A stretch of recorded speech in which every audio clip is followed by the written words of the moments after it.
നമ്മൾ പോയൊരു വീക്ക് ഒരു മൂവി വീക്ക് പ്ലാൻ ചെയ്തിട്ടുണ്ടായിരുന്നു. അതായത് മൺഡേ തൊട്ട് സാറ്റർഡേ വരെ ഓരോ ദിവസം ഓരോ സബ്ജക്റ്റിലുള്ള സിനിമകളെക്കുറിച്ച് സംസാരിക്കുക എന്നുള്ളത് പറഞ്ഞിട്ടുണ്ടായിരുന്നു. അത് കിട്ടുകയും ചെയ്തു. നല്ല പ്രതികരണം എനിക്ക് കിട്ടുകയും ചെയ്തു.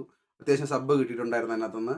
നല്ല രീതിയിൽ പോകുന്നുണ്ടായിരുന്നു. അപ്പോൾ ഞാൻ നിങ്ങളോട് പറയാൻ പോണതെന്ന് വെച്ച് കഴിഞ്ഞാൽ അണ്ടർ റേറ്റഡ് ആയിട്ടുള്ള സിനിമകളും അണ്ടർ റേറ്റഡ് ആയിട്ടുള്ള നായകന്മാർ അഭിനയിച്ച സിനിമകളുമാണ്. അതായത് നമ്മളെപ്പോഴും മോഹൻലാൽ, മമ്മൂട്ടി, ദിലീപ്, ജയറാം, സുരേഷ് ഗോപി എന്നുള്ള ആ ഒരു രീതിയിലേക്കാണ് എപ്പോഴും പോകുന്നത്. പക്ഷേ നമ്മൾ കാണാത്ത ഒരുപാട് സിനിമകളുണ്ട് ഇപ്പോഴും. അതായത് നല്ല സിനിമകൾ തന്നെ ചില എന്താ പറയാ ഒരു ലെവലിൽ താഴ്ന്ന നായകന്മാർ അഭിനയിക്കുന്ന തരത്തില്. അതായത് അഭിനയമല്ല ഞാൻ ഉദ്ദേശിക്കുന്നത്. അതായത് മാർക്കറ്റ് വാല്യൂ ഇത്തിരിയൂടെ ഡൗൺ ആയിട്ടുള്ള ആൾക്കാരുണ്ടല്ലോ. ഇത്തിരിയൂടെ ഇപ്പം മോഹൻലാലിനെയൊക്കെ അപേക്ഷിച്ച് നോക്കുവാണെങ്കിൽ തന്നെ ആ ഒരു കാറ്റഗറി ഉണ്ടല്ലോ. മോഹൻലാൽ, മമ്മൂട്ടി കഴിഞ്ഞാൽ പിന്നെയുള്ള കാറ്റഗറി എന്ന് പറഞ്ഞാൽ സുരേഷ് ഗോപി, ജയറാം, അതായത് ഇപ്പം ദിലീപ് അത് കഴിഞ്ഞിട്ടാണ്. ദിലീപ് വന്നിട്ട് മോഹൻലാലും മമ്മൂട്ടിയുടെ നെക്സ്റ്റ് തന്നെ വന്നായിരുന്നു. പക്ഷേ ഞാൻ പറഞ്ഞു വെച്ചാൽ ഇവരൊന്നും പെടാത്ത അല്ലാത്ത ഒരു നായകൻ. ഇപ്പം ഞാൻ പറഞ്ഞു തരുന്ന നായകൻ എന്ന് പറഞ്ഞാൽ വിജയരാഘവനാണ്. വിജയരാഘവൻ അഭിനയിച്ചിട്ടുള്ള ഒരു 4 സിനിമ. അതും നല്ല സ്റ്റൈലായിട്ടുള്ള 4 സിനിമ. കണ്ടാൽ ബോറടിക്കാത്ത 4 സിനിമ. നമുക്ക് ചാനലിലേക്ക് പോയാലോ? നമുക്ക് വിജയരാഘവൻ്റെ തന്നെ ഒരു 4 ജോണർ നോക്കാം. അതായത് ഫാമിലി, ആക്ഷൻ, സസ്പെൻസ്, മാസ്സായിട്ടുള്ള 4 സിനിമകളാണ് ഞാനിവിടെ പറയാൻ പോണത്. ആദ്യം തന്നെ 1999 വന്ന സിനിമയാണ് ഭാര്യ വീട്ടിൽ പരമസുഖം. അതായത് വിജയരാഘവൻ, ഹരീശ്രീ അശോകൻ, ജഗതി ശ്രീകുമാർ, അങ്ങനെ നല്ല എന്താ പറയുന്നത് ഒരു കോമഡി പട്ടാളം തന്നെ ഈ പടത്തിൽ മൊത്തം ഉണ്ട്. വളരെ രസമുള്ളൊരു സബ്ജക്റ്റാണ്. കാരണം മാപ്പിള എന്നൊരു സിനിമയില്ലേ, അത് അതിൻ്റെ ഒരു ചെറിയൊരു ഇതൊക്കെ എടുത്തിട്ടാണ് ഈ പടം ചെയ്തിരിക്കുന്നത്. പക്ഷേ മാപ്പിളയായിട്ട് ഫുൾ ആൻഡ് ഫുൾ ബന്ധമൊന്നുമില്ല ഈ പടത്തിന്. വളരെ തമാശ രീതിയിൽ ചെറിയ കുഞ്ഞ സസ്പെൻസ് ഒക്കെ ഒളിപ്പിച്ച് വെച്ചിട്ട് കുറച്ച് ആക്ഷനും കൂടെ മിക്സ് ചെയ്തിട്ടുള്ള വളരെ മനോഹരമായിട്ടുള്ള സിനിമയാണ് ഭാര്യ വീട്ടിൽ പരമസുഖം.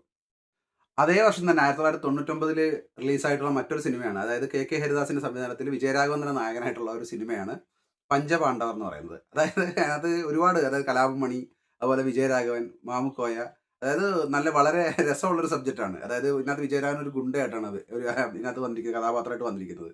അതായത് ഒരു ഒരു മിഷന് വേണ്ടിയിട്ട് ഒരു സ്ഥലത്ത് പോകേണ്ടി വരികയും അവിടെ നടക്കുന്ന വലിയൊരു സംഭവം, എന്താ പറയുന്നത്, ഒരു വലിയൊരു കൊലപാതകം തെളിയിക്കേണ്ടി വരുന്നതുമായിട്ടുള്ള ഒരു ഒരു രസമുള്ളൊരു കഥയാണ് പഞ്ചപാണ്ഡവർ എന്ന് പറഞ്ഞ ആ ഒരു സിനിമ കൈകാര്യം ചെയ്യുന്നത്. നമുക്ക് ഇപ്പോഴും ബോറടിക്കത്തില്ല. ഈ സിനിമയൊക്കെ ഇപ്പോൾ കണ്ടാലും ബോറടിക്കത്തില്ല. കാരണം വിജയരാഘവൻ നിങ്ങളൊന്ന് ആലോചിച്ച് നോക്കുക, നല്ല സൂപ്പർ ടാലന്റഡ് ആയിട്ടുള്ള ഒരു ആക്ടറാണ്. അദ്ദേഹത്തിന്റെ ഒരു ഹീറോ ആയിട്ടുള്ള സിനിമകൾ എത്ര പേര് മിസ് ചെയ്യുന്നുണ്ടെന്ന് നമുക്ക് അറിയത്തില്ല. എല്ലാവരും മിസ് ചെയ്യാതെ തന്നെ ഈ പടങ്ങളെല്ലാം കാണുക തന്നെ ചെയ്യണം. 1996 നിസാറിന്റെ സംവിധാനത്തിൽ വന്ന വിജയരാഘവൻ നായനായിട്ട് അഭിനയിച്ച സിനിമയാണ് പടനായകൻ. അതായത് ആക്ഷനും കോമഡിക്കും വളരെയേറെ ഇമ്പോർട്ടൻസ് കൊടുത്തിട്ടുള്ള ഒരു സിനിമയാണ്. നമ്മുടെ ദിലീപേട്ടനൊക്കെ ഇതിനകത്ത് വിജയരാഘവന്റെ എർത്തായിട്ടാണ്, അതായത് നമ്മുടെ മായാവിക്കകത്ത് മറ്റേ മമ്മൂട്ടിയുടെ സൈഡ് റോൾ ചെയ്യത്തില്ല, സുരാജ് മജാറോട് ചെയ്യത്തില്ല, എർത്തായിട്ട് നിൽക്കത്തില്ല. അതുപോലെ ഇതിനകത്ത് ദിലീപേട്ടനൊന്നും എവിടെ എത്തിയിട്ടില്ല ആ സമയത്തും. ദിലീപ് ഈ പടത്തിൽ വളരെ സൈഡ് റോൾ എന്ന് പറഞ്ഞാൽ ഇതിനകത്ത് വിജയരാഘവന്റെ അസിസ്റ്റന്റ് ആയിട്ടാണ് ഇതിനകത്ത് നിൽക്കുന്നത് തന്നെ. വിജയരാഘവൻ ഒരു ചട്ടമ്പിയായിട്ട് വളരെ ആക്ഷൻ നല്ല, അതായത് ആ പടം പറഞ്ഞ ആ ഒരു പേര് പറയുന്ന പോലെ തന്നെ നല്ല എന്താ പറയുന്നത് ആക്ഷനും കോമഡിക്കൊക്കെ നല്ല ഇമ്പോർട്ടൻസ് ഉള്ള നല്ല ഫുൾ ആൻഡ് ഫുൾ ഒരു എന്റർടൈൻമെന്റ് തന്നെയാണ് പടനായകൻ എന്ന് പറയുന്നത്. നിങ്ങളത് മിസ് ചെയ്യാതെ കാണുക. നമ്മൾ മാസ് സിനിമകളെ കുറിച്ച് പറയുമ്പോൾ നമ്മുടെ എല്ലാവരുടെ മനസ്സിൽ ഓടി വരുന്നത് ഒരു കഥാപാത്രങ്ങൾ മോഹൻലാൽ, മമ്മൂട്ടി, സുരേഷ് ഗോപി, അങ്ങനത്തെ ഒരു കഥാപാത്രങ്ങളൊക്കെയാണ് നമ്മുടെ മുന്നിലേക്ക് ഓടി വരുന്നത്. പക്ഷേ ഈ നമ്മുടെ വിജയരാഘവൻ എന്ന് പറഞ്ഞ നടനും അത്യാവശ്യം നല്ല രീതിയിലുള്ള ഒരു മാസ് സിനിമ ചെയ്തിട്ടുണ്ട്. 1998 മോഹൻ കുപ്പളയുടെ സംവിധാനത്തിൽ വന്ന സിനിമയാണ് ദ്രാവിഡൻ.